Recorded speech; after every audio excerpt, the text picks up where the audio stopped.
नमस्कार, मी ईशा जगताप हितगुजमध्ये आपलं स्वागत आहे। या विशेष कार्यक्रमातून आपण सुदृढ आरोग्याची गुरुकिल्ली मिळवतो थेट वैद्यकीय क्षेत्रातील तज्ञ डॉक्टरांकडून। आपला आजचा विषय अतिशय महत्त्वाचा आहे। आज आपण सीओपीडी या आजाराविषयी माहिती जाणून घेणार आहोत, त्यांवरील उपचार देखील जाणून घेणार आहोत। मला ठाऊक आहे की आपल्यापैकी अनेक जणांना सीओपीडी या आजाराचं नाव देखील माहिती नसेल आणि म्हणूनच आज आपण हा विषय निवडलेला आहे। सीओपीडी म्हणजेच क्रॉनिक ऑब्स्ट्रक्टिव्ह पल्मनरी डिजीज या आरोग्य समस्येला आपल्या भारतात कार्डिओपल्मनरी इमर्जन्सी अर्थात हृदय आणि फुफ्फुसांची आपत्कालीन स्थिती असं म्हटलं जातं आणि म्हणूनच हा आजार नेमका काय आहे आणि त्यावर आधुनिक उपचार कोणकोणते आहेत, लोकांच्या मनात याविषयी कोणकोणते समज गैरसमज आहेत, या सगळ्या प्रश्नांची सविस्तर उत्तरं आज आपण मिळवणार आहोत डॉक्टर लॅन्सलॉट पिंटो यांच्याकडून। नमस्कार डॉक्टर, कार्यक्रमात आपलं स्वागत आहे। नमस्कार आणि मला या कार्यक्रमात आमंत्रित करण्यासाठी धन्यवाद। डॉक्टर लॅन्सलॉट पिंटो यांनी MBBS आणि DNB इन रेस्पिरेटरी मेडिसिन या वैद्यकीय क्षेत्रातील उच्च पदवी संपादित केलेल्या आहेत आणि त्याचबरोबर त्यांनी कॅनडाच्या मिगल युनिव्हर्सिटीमधून MSc इन एपिडेमिओलॉजी आणि COPD मध्ये फेलोशिप देखील संपादित केलेली आहे आणि सध्या ते हिंदुजा हॉस्पिटलमध्ये कन्सल्टंट पल्मोनॉलॉजिस्ट म्हणून कार्यरत आहेत। त्यांना या क्षेत्रात तब्बल 12 वर्षांचा समृद्ध असा अनुभव आहे। डॉक्टर, या चर्चेच्या सुरुवातीला आम्हाला हे सांगा की सीओपीडी आजार म्हणजे नेमकं काय, हा काय आजार आहे आणि याविषयी इतकं गांभीर्याने आपण विचार करणं का आवश्यक आहे? सीओपीडीचा full form chronic obstructive pulmonary disease आहे। हा आजारामध्ये जे फुफ्फुसाचे नळी असतात किंवा लंग्सचे ट्यूब्स जे असतात त्याच्यामध्ये सूज होतो आणि लंग्सचा जो टिश्यू असतो त्याच्यामध्ये खराबी असतो। तर हा का होतो? पुष्कळ लोकांमध्ये जगभरामध्ये सिगरेट धूम्रपान करणं हा याचं नंबर 1 कारण असतो। पण आपल्या देशामध्ये आपण बघितलं की पुष्कळ लोकांना हा आजार होतो ज्यांनी कधी आयुष्यात सिगरेट पिलं नाहीये, की स्मोकिंग नाही केलंय त्यांनी। तर आपल्या देशामध्ये घरामध्ये जी चूल वगैरे वापरतात त्याच्यामुळे काही काही स्त्रियांना हा आजार होऊ शकतो आणि काही लोकांना प्रदूषणामुळे किंवा वेगवेगळ्या कामामध्ये जे एक्सपोजर असतात त्याच्यामुळे हा आजार सुद्धा होऊ शकतो। तर या आजाराचं महत्व हा आहे की भारत देशमध्ये जवळजवळ 6 करोड लोकांना हा आजार होण्याची शक्यता आहे, आपल्याला हा एस्टिमेशन आहे। आणि भारतामध्ये जे मृत्यूचे जे कारण असतात त्याच्यामध्ये सीओपीडी नंबर 2 कारण आहे। तर म्हणून पुष्कळ लोकांना हा आजार होतो आणि या आजारांमध्ये मुळे पुष्कळ लोकांना त्रास होतो, पुष्कळ लोक हॉस्पिटलमध्ये वारंवार ऍडमिट होतात, पुष्कळ लोकांना दम वगैरे लागतो आणि मृत्यूंचं पण हा मेजर कारण आहे। तर याच्यामुळे मला वाटतं की सीओपीडी खूप महत्वपूर्ण आजार आहे आपल्या देशामध्ये। डॉक्टर, आपल्या भारतात जो वायू प्रदूषणाचा धोका वाढतोय, जो स्तर वाढतोय, त्यामुळे सीओपीडीचा सुद्धा धोका वाढतोय का? तर असं बिलकुल होऊ शकतो की भारतामध्ये सीओपीडीचं जे प्रमाण वाढतोय त्याचा आणि प्रदूषणाची गहरा संबंध है। क्योंकि हम देख रहे हैं कि जैसे साल बीतते जा रहे हैं, स्पेशली हमारे बड़े बड़े सिटीज में प्रदूषण का प्रमाण बिल्कुल बढ़ रहा है। राइट, सीओपीडी बीमारी का भी हम जो प्रेवलेंस देख रहे हैं, जितना सीओपीडी ये देश में है वो बिल्कुल बढ़ते जा रहा है और हम देख रहे हैं कि लगभग 6 करोड़ लोगों को सीओपीडी है इस देश में और उन 6 करोड़ में से बहुत सारे लोगों ने कभी सिगरेट नहीं पिया है। तो सिगरेट ना पीने के बावजूद और सिगरेट पीने का प्रमाण जो है वो धीरे धीरे हमको लगता है कम हो रहा है, उसके बावजूद सीओपीडी का प्रमाण क्यों बढ़ रहा है? ये बिल्कुल प्रदूषण से रिलेटेड हो सकता है। हाँ, ये भी जरूर बोलना चाहिए कि सीओपीडी ये बीमारी जो है वो जनरली लाइफ के सेकेंड हाफ में दिखता है। तो 40-50 साल की उम्र के बाद वाले लोगों में ये अक्सर दिखता है और भारत का जो पॉपुलेशन है वो काफी जवान है। तो जैसे ये पॉपुलेशन भी ओल्डर होते जाता है या पॉपुलेशन का जो एज है वो जैसे बढ़ता जाता है तो शायद उसकी वजह से भी हम सीओपीडी ज्यादा देखने लगेंगे। तो दोनों का कॉम्बिनेशन हो सकता है कि पॉपुलेशन का एज बढ़ रहा है और प्रदूषण बढ़ रहा है, ये दोनों बिल्कुल कंट्रीब्यूट कर रहे होंगे सीओपीडी के प्रेवलेंस में। आता अगदी महत्त्वाचा प्रश्न डॉक्टर, सीओपीडीचा आपल्या हृदयावर नेमका कसा दुष्परिणाम होतोय? तर आपले फुफ्फुस आणि आपला हृदय जे आहे, जे हार्ट आहे, ते एकच सिस्टम आहे। राइट, आपण श्वास घेतो, श्वासामध्ये जे ऑक्सिजन असतो तो फुफ्फुसापासून रक्तामध्ये जातो आणि आपला हार्ट जो आहे तो मग पंप करतो सर्व शरीरामध्ये पोहोचण्यासाठी। तो ये हमने अक्सर देखा है कि जब जब लंग्स में, फेफड़ों में जब सूजन होता है, जब फेफड़ों को छेड़ा जाता है या तो सिगरेट से या फिर अलग अलग कारणों से, तो जो सूजन, जो इन्फ्लेमेशन हम बोलते हैं मेडिकल टर्म्स में, जो सूजन होता है वो अक्सर लंग से हार्ट में स्पिल ओवर होता है, राइट। और फिर क्या होता है, जब हार्ट पंप करता है खून को, और वो खून में यही जो PM2.5 जैसे पार्टिकल्स हैं जो खून में पहुंच गए हैं अभी, वो जब शरीर में पहुंच जाते हैं तो खून की नलियों में या ब्लड वेसल्स में भी सूजन हो सकता है। तो हमने इसलिए देखा है कि एक गहरा संबंध है सीओपीडी और हार्ट डिजीज के बीच में। जिनको सीओपीडी होता है उनको अक्सर हार्ट के प्रॉब्लम्स या दिल के प्रॉब्लम्स भी होते हैं। और सीओपीडी का अक्सर जिन पेशेंट्स को सीओपीडी है, अक्सर उनके हॉस्पिटल में भर्ती होने का या उनका मृत्यु होने का नंबर वन कारण अक्सर हार्ट का प्रॉब्लेम होता है, डिस्पाइट द फॅक्ट की उनको सीओपीडी है. तर हा जो कनेक्शन आहे फुफ्फुसामध्ये, फुफ्फुसाचा आणि हृदयाचा, तो खूप गहरा संबंध आहे. आणि म्हणून आपण पण, मी मी एक पल्मोनॉलॉजिस्ट आहे, मी मी फुफ्फुसांचा डॉक्टर आहे. पण आपण हे गैरअंदाज नाही करू शकतो की फुफ्फुसाच्या पेशंटला नेहमी हार्टचा पण तपास केला पाहिजे, स्पेशली जर त्यांना सीओपीडी असेल तर. अच्छा डॉक्टर, इन्हेलर्स वापरलेच जातात सीओपीडीवर उपचार करताना, पण इन्हेलर्स व्यतिरिक्त सीओपीडीमध्ये कोणकोणते आधुनिक उपचार आलेले आहेत, या उपचारांमध्ये कोणकोणते बदल झालेले आहेत? तर आजच्या दिवशी आपलं सर्वात उत्तम ट्रीटमेंट सीओपीडी साठी इन्हेलर्स आहेत. आणि ट्रिपल इन्हेलर्स आहेत. ट्रिपल इन्हेलर्स मध्ये 3 वेगळ्या प्रकारचे औषध असतात. एक इन्हेलर मध्ये एक लहान डोस स्टेरॉइडचा असतो, जे फुफ्फुसामध्ये सूजन कमी करायला असतो. आणि 2 ब्रॉन्कोडायलेटर्स म्हणतात, म्हणजे फुफ्फुसाचे जे नळी असतात त्यांना उघडायला, त्यांची क्षमता वाढायला ते ब्रॉन्कोडायलेटर्स म्हणतात. तो एकाच इन्हेलर मध्ये आजकाल अवेलेबल आहे. एक एक इन्हेलर मध्ये होण्याचा हा ऍडव्हान्टेज पण आहे की पेशंटला तो कम्फर्टेबल पण वाटतो. वेगवेगळ्या 3-4 इन्हेलर्स नाही वापरायला लागतो. एकाच इन्हेलर मध्ये तिन्ही औषध कधी-कधी अवेलेबल असतात. काही काही स्टडीज, काही जे आपण रिसर्च केलाय त्याच्यामध्ये क्लिअरली दिसलंय की या इन्हेलर्सवर जेव्हा सीओपीडीचा पेशंट रेग्युलरली हा इन्हेलर्स वापरतो, तेव्हा त्यांचं हार्टवर जे परिणाम होतो, हार्टमुळे जे त्रास होतो, की हृदयरोगामुळे जे त्यांचं रिस्क असतो हॉस्पिटलाइजेशनचा, तो रिस्क पण कमी होतो.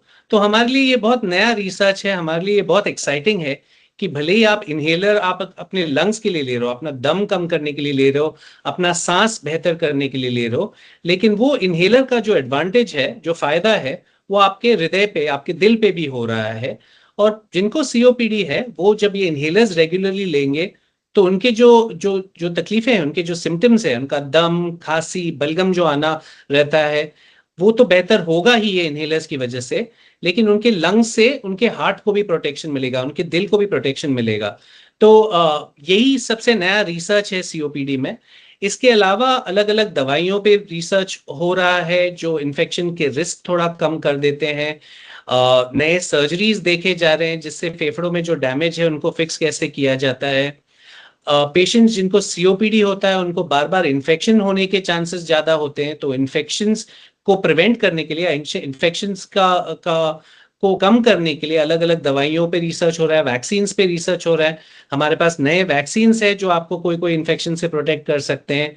तो ये सब चीजें जो है अलग अलग दृष्टिकोण से देखा अगर जाता है, और अलग अलग चीजों को इंटीग्रेट करके जब ट्रीटमेंट दिया जाता है पेशेंट को, तो उनका फेफड़ों पे अच्छा असर होता है, लेकिन उनकी जिंदगी के और एस्पेक्ट्स पे भी बहुत गहरा असर होता है. अच्छा डॉक्टर, ज्या व्यक्ती सीओपीडीशी झुंज देत आहेत, या आजारातून जात आहेत, त्यांच्यासाठी आपण एक केअर प्लॅन काय सांगाल? तर ज्या लोकांना सीओपीडी असतं त्यांचं मेन सिम्पटम्स जे असतात ते दम असतो, खोकला असतो, खोकल्यामध्ये कफ बाहेर पडतो पुष्कळ लोकांना, आणि याच्यामध्ये वारंवार इन्फेक्शन होण्याची शक्यता असते. वारंवार हॉस्पिटलमध्ये भरती होतात ते, त्यांना जे लंग अटॅक्स म्हणतात आपण ते वारंवार होण्याची शक्यता असते. तर आपला संपूर्ण हेतू हे 2 असतात की लंग अटॅक्स नाही व्हायला पाहिजे, वारंवार त्रास नाही व्हायला पाहिजे, आणि रोजचं रोज जे जीवन असतो तो थोडासा सरळ व्हायला पाहिजे. दममुळे तुमचं जे काय करायचंय तुम्हाला, रोजचं चालणं, रोज जिन्ह चढणं वगैरे तुम्हाला कठीण नाही वाटायला पाहिजे.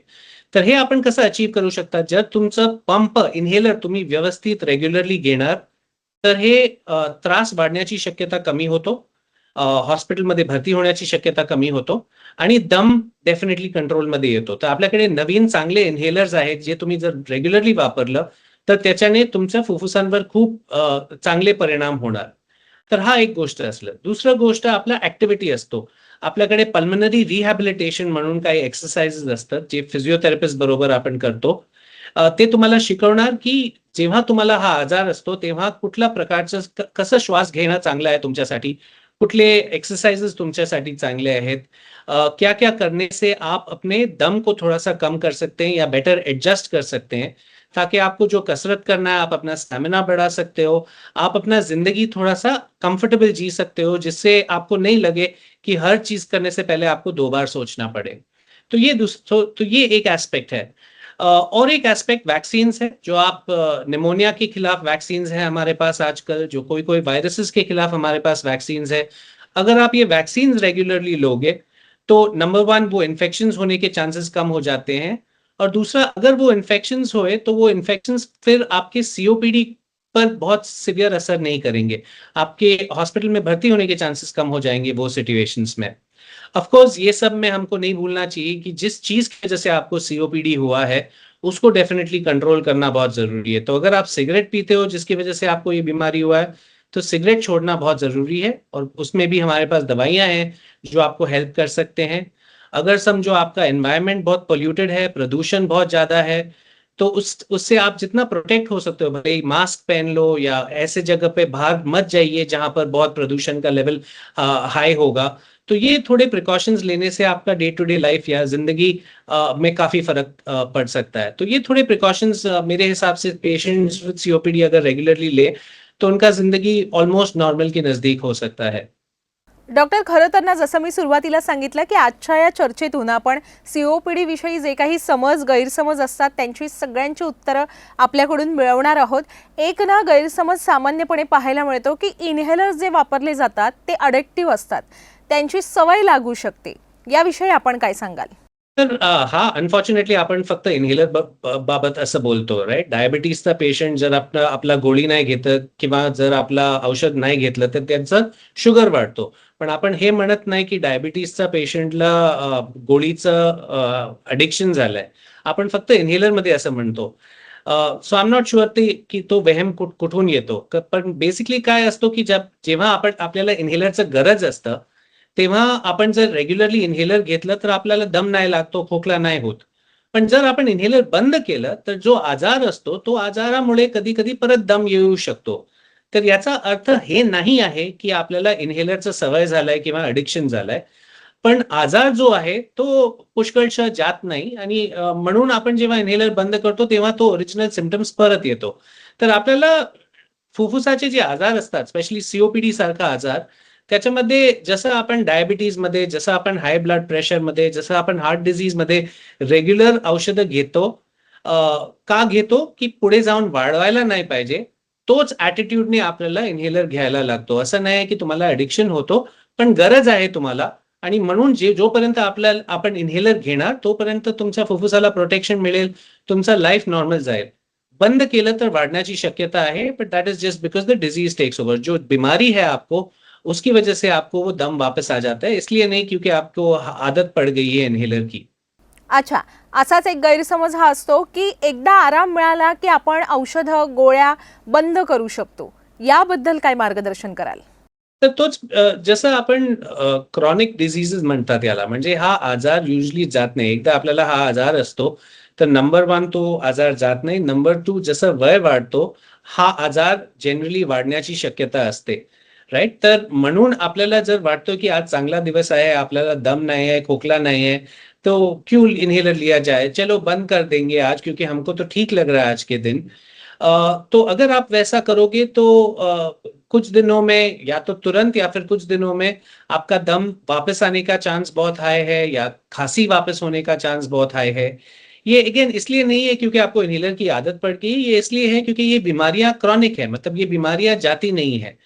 और अगर हम सीओपीडी को उसी एंगल से देखें जिस एंगल से हम डायबिटीज, ब्लड प्रेशर या हार्ट डिजीज को देखें, कि हम रेगुलरली मेडिसिन 2 कारणों की वजह से ले रहे हैं. एक तो कि हम आज ठीक होए, लेकिन दूसरा कारण ये है कि आगे जाके बढ़े नहीं.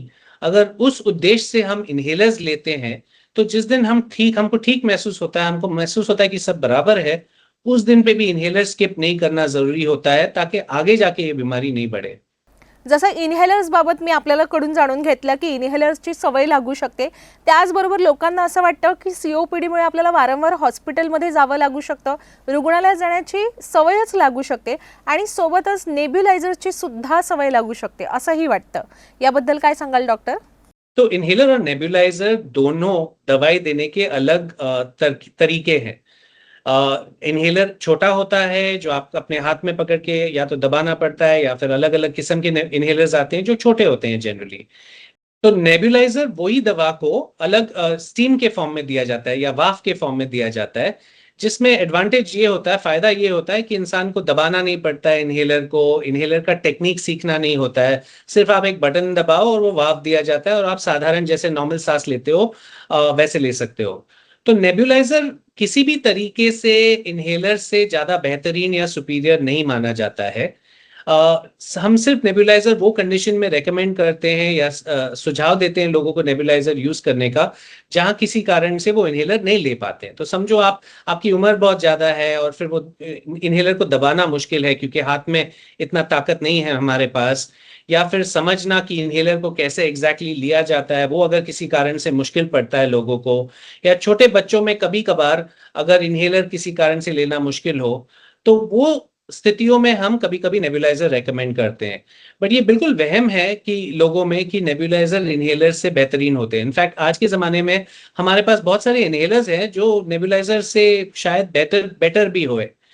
तो ये जो लोगों को लगता है कि अगर आपको सीओपीडी है तो बार बार हॉस्पिटल जाके नेबुलाइजर देना पड़ता है, ये अक्सर उस स्थिति में होता है जब आप अपने रेगुलर इनहेलर्स को नहीं इस्तेमाल करते हो। अगर आप अपने इनहेलर्स को रेग्युलरली इस्तेमाल करते हो, जसं तुमच्या डॉक्टरांनी सांगितलंय की रोज रोज चांगला दिवस असे किंवा नाही चांगला दिवस असे, रोज रोज इनहेलर घेणं खूप महत्वाचं आहे। आणि जर तुम्ही तसं केलं की रोज रोज आपण इनहेलर व्यवस्थित घेतलं, तर तुमचा दम वाढण्याची शक्यता, हे अटॅक्स होण्याची शक्यता आपोआप कमी होतो। तर जर तुम्ही तसं केलं तर हॉस्पिटलमध्ये जाऊन वाफ घ्यायचं किंवा नेब्युलायझर घेण्याची शक्यता खूप कमी असते। तर म्हणून आपला हा स्ट्रॉंग रेकमेंडेशन असतो म्हणून आपला हा स्ट्रॉंग सल्ला असतो लोकांना, की जर तुम्हाला दमा आहे किंवा सीओपीडी सारखा आजार आहे, तर तुम्ही व्यवस्थित इनहेलर घ्या, कारण वारंवार हॉस्पिटल जाण्यात काही अर्थ नाही आहे आणि तुमच्या शरीरामध्ये पण तो फ्लक्च्युएशन, एक दिवस चांगलं एक दिवस खराब, तुमच्या शरीरासाठी चांगलं नाही आहे। तर आपल्याला पाहिजे की तुम्ही व्यवस्थित इनहेलर्स घ्या, आणि जर तुम्ही घेतलं तर तुम्हाला वारंवार हॉस्पिटल जाण्याची बिलकुल गरज नाही लागणार। अच्छा डॉक्टर, आता आलेलो आहोत आपण या कार्यक्रमाच्या समारोपाकडे. जाता जाता आपल्या सर्व प्रेक्षकांना मोलाचा असा काय संदेश द्याल आपण? लोग अक्सर समझते हैं कि जैसे अपनी उम्र बढ़ती है तो थोड़ा बहुत दम लगना स्वाभाविक है, ये तो होने ही वाला है क्योंकि हमारी उम्र बढ़ रही है। जैसे हमारे जॉइंट्स थोड़े वीक हो रहे हैं, चलने में थोड़ी दिक्कत हो रही है, तो दम तो लगना नॉर्मल है, राइट? ये बिल्कुल वहम है। दम किसी भी उम्र में हम नॉर्मल नहीं मानते हैं। तो भले ही आप 80 साल के हो और आपको अगर दम लग रहा है तो उसको इग्नोर कभी मत कीजिए। अपने डॉक्टर के पास जाइए और बोलिए उनको कि हमारी सांस फूल रही है, हमको दम लग रहा है। सीओपीडी जैसे बीमारी को डायग्नोस करने के लिए स्पायरोमेट्री नाम का टेस्ट किया जाता है, जिसमें आपको फूंकना होता है एक मशीन में और आपके फेफड़ों का ताकत का अंदाजा पता चल जाता है हमको, जिससे फिर हमको एक तो डायग्नोसिस मिल जाता है कि आपको सीओपीडी है या नहीं, और फिर आपको बराबर ट्रीटमेंट शुरू किया जा सकता है। तो आय थिंक माझं सर्वात महत्वपूर्ण मेसेज हाच असणार की तुम्हाला केव्हाही दम लागतो किंवा खोकला असतो किंवा कफ पुष्कळ येतो, तर त्याला केव्हाही इग्नोर करू नका, कारण आपल्याकडे एकतर कुठला आजार आहे ज्याच्यामुळे तो होतोय तो जाणणं खूप महत्वाचं आहे, आणि एकदा आपण जर डायग्नोज केला की तुम्हाला सीओपीडी आहे, तर आपल्याकडे नवीन पुष्कळ औषध आहे ज्याच्याने तुमचे जे जे जे त्रास होतोय तुम्हाला त्याच्यामध्ये आपण खूप फरक आणू शकतो, आणि पुढे जाऊन तुमचं आयुष्यभर तुम्हाला जे पुढे जाऊन वारंवार त्रास होण्याची शक्यता असते, हॉस्पिटलमध्ये भरती होण्याची शक्यता असते, त्याला कमी करण्यासाठी आपल्याकडे पुष्कळ औषध आहे। तो अपने दम को या खांसी को कभी इग्नोर मत कीजिए, और अपने अपने फेफड़ों को प्रोटेक्ट करने के लिए उसका रेगुलरली तपास करते रहिए। और अगर आपके डॉक्टर आपको बोलते हैं कि आप इनहेलर लीजिए, तो उनको रेगुलर लेना बहुत जरूरी है, और ये मत सोचिए कि उनकी आदत पड़ेगी, वो वहम है। इनहेलर आप अगर रेगुलरली लोगे, जैसे आपके डॉक्टर ने बोला है, तो आगे जाके तकलीफ होने के चांसेस कम हो जाते हैं और शायद आप अपना अपना जिंदगी जिस तरीके से जीना चाहते हो वो आसानी से जी पाओगे आप।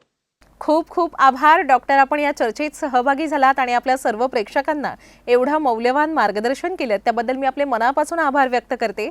धन्यवाद. धन्यवाद. प्रेक्षक हो, आता वेळ झालेली आहे इथेच थांबण्याची. ताज्या घडामोडींसाठी नेहमीच पाहत रहा झी 24 तास.